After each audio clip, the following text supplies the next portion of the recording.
Zimbabwe's investment case, as outlined by Deputy Prime Minister Arthur Mutambara, has more to do with the country's drive to try and get more blacks into their company rather than create problems such as those faced by Zimplats. And these are merely teething problems. Now, this, of course, is according to Mr. Mutambara. He said that free and fair elections would be the ultimate measure of the political stability required by investors. Panashe Chigumadze spoke to him earlier today.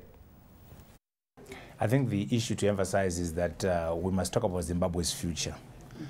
We must not worry too much about the past and the negative perceptions we've had in the past and say what is the potential of the Zimbabwean economy.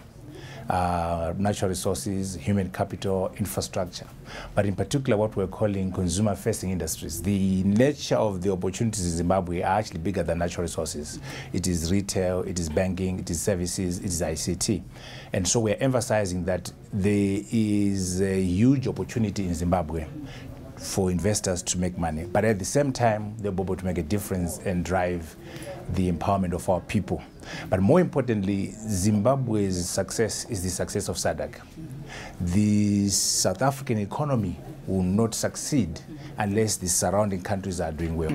So as part of that political leadership, it's very important that we have consistency. One of the issues that haven't been handled so consistently is being indigenization. Of course, we have this Zimplats deal where they have then agreed to give off the 51%, but there have been squabbles recently about that. What is government's take on indigenization? Do we have clarity on that? I think there's nothing new around empowerment and indigenization. In fact, South Africa knows very well the importance of economic empowerment.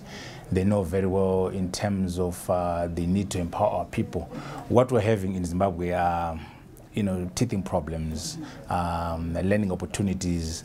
But however, the core issue in the country is to say the majority of the people must have a say in how the economy functions. But however, there's no nationalization, there's no expropriation.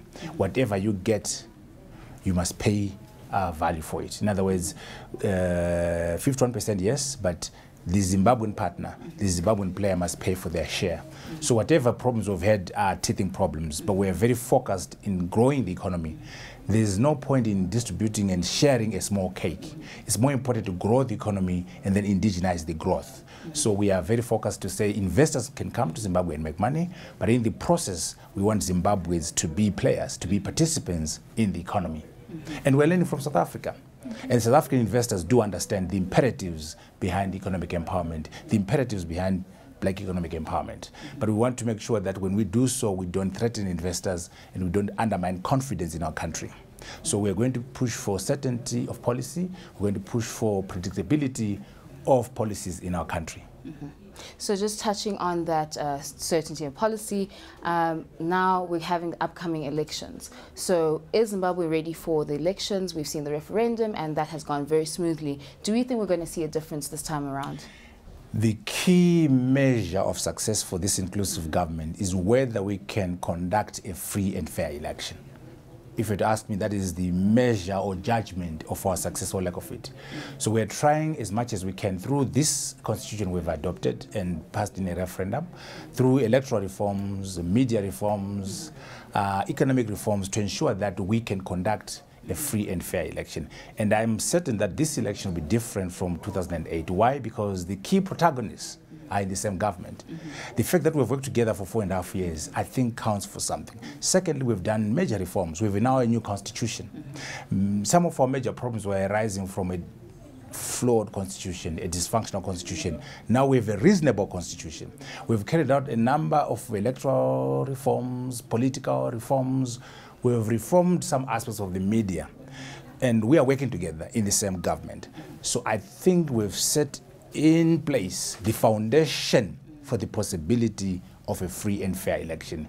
We're going to work hard to make sure we can deliver that. That is going to be the judgment of our success or lack of it. But of course, the economy is also a major area of judgment. But foundationally, we must ensure that we have a free and fair election in the country. The winners are able to form a government on their own or invite people out of their own wish. The losers are able to say we have lost and congratulate the winners. That will be the definition of a free and fair election. So just in terms of branding, that's something you're also very vocal about and you'll be speaking about today. Where has Zimbabwe come from in branding, and where is it going to in future? When we say national branding, we're saying, what is your reputation around tourism, trade, investment, people, governance, culture? Are you known positively in those 6 areas? And we are trying to position Zimbabwe so that Zimbabwe is known well in terms of governance, is known well in terms of its people, is known well in terms of culture, in terms of trade, in terms of investment, in terms of tourism. So, but branding is not about slogans and marketing. It's about policies. It's about strategy. It's about execution.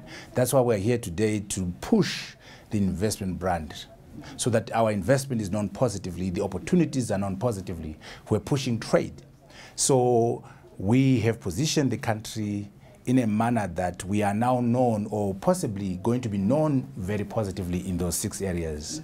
And not only that, it is not profitable to have Zimbabwe known well on its own, South Africa known well on its own. No. An investor sitting in Japan, an investor in New York will not come to Southern Africa if Botswana is unattractive. They don't come to South Africa if Malawi is unattractive. So we're talking about regional attractiveness now.